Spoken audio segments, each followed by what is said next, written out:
नमस्कार. Authentic YouTube Khandesh चॅनलमध्ये तुमचे स्वागत आहे. चला तर मग आज आपण बनवूया वालाच्या शेंगाची स्वादिष्ट अशी रस्सा भाजी घरगुती आणि गावरान पद्धतीने. त्यासाठी मी वालाच्या शेंगा 2 अशा प्रकारे तोडून घेतलेले आहे. त्यानंतर वाटणासाठी मिरच्या, शेंगदाणे, लसूण, धणे घेतलेले. गॅसवर तवा ठेवू. तव्यावर मिरच्या भाजून घेऊ. मिरच्या थोड्या भाजून झाल्या का मग शेंगदाणे टाकून घेऊ आणि शेंगदाणे पण व्यवस्थित भाजून घेऊ. त्यानंतर धणे टाकून घेऊ त्यामध्ये आणि व्यवस्थित भाजून घेऊ. या भाजीला जर तुम्ही धणे अख्खे घेतले ना, भाजीला खूप चव येते. त्यामुळे अख्खे धणे घ्यायचे मसाल्यात. त्यानंतर कढईमध्ये तेल टाकू. शेंगा आपल्या कोवड्या आहे त्यामुळे आपण शेंगांना थोडं फ्राय करून घेऊ. जर जाड असल्या, कडक असल्या शेंगा तर मग त्यांना उकडून घ्यायचं. आता आपण त्यांना व्यवस्थित फ्राय करून घेऊ. त्यामध्ये थोडं मीठ टाकू म्हणजे शेंगांना थोडं पाणी सुटेल आणि मग लवकर शेंगा फ्राय होतील. शेंगा फ्राय होत आहे तिथपर्यंत आता आपण वाटण थंड झालेलं आहे. वाटण एका मिक्सरच्या भांड्यात टाकून घेऊ आणि पाणी टाकून थोडं जाडसर फिरवून घेऊ. एकदम जाड पण नाही, एकदम बारीक पण नाही. त्यानंतर बघा तर शेंगा फ्राय झालेले आहेत.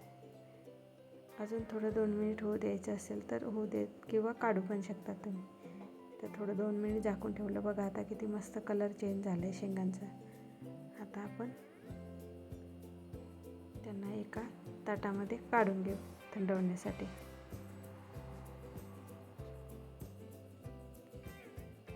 अशा पद्धतीने या शेंगांची जर भाजी केली ना तर भाकरीसोबत खायला तर खूपच चवदार लागते. आता आपण गॅसवर कढई ठेवू. कढईमध्ये तेल टाकू. तेल तापल्यानंतर मोहरी टाकायची, जिरे टाकून घ्यायचे आणि हळद टाकायची आणि वाटलेलं वाटण टाकून घ्यायचं आणि व्यवस्थित मिक्स करायचं. मग आता आपलं वाटण थोडं कढईला चिकटते ना, त्यामुळे आपण थोडंसं पाणी टाकून घेऊ म्हणजे कढईला चिटकणार नाही. थोडं पाणी टाकू आणि मिक्स करून घ्यायचं व्यवस्थित. अशा पद्धतीने मिक्स करून घेतलं ना की मग कढईला चिटकत नाही. त्यानंतर आपण आता चवीप्रमाणे मीठ टाकून घेऊ.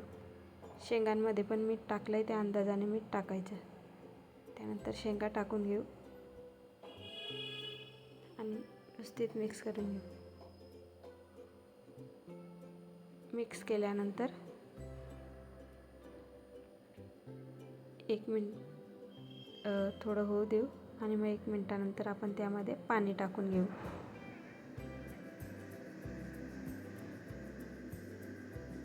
पाणी कमी जास्त झालं तरी चालतं या भाजीला. ही भाजी चवदार लागते पातळ झाली तरी पण. आता 2 ते 3 मिनिट उकळी देऊ. बघा आता शेंगा पूर्णपणे शिजलेले आहेत. व्यवस्थित उकळी आली भाजीला. त्यानंतर भाजीवरून अशी मस्त कोथिंबीर टाकायची, व्यवस्थित मिक्स करायचं आणि गरम गरम घ्यायची ताटात.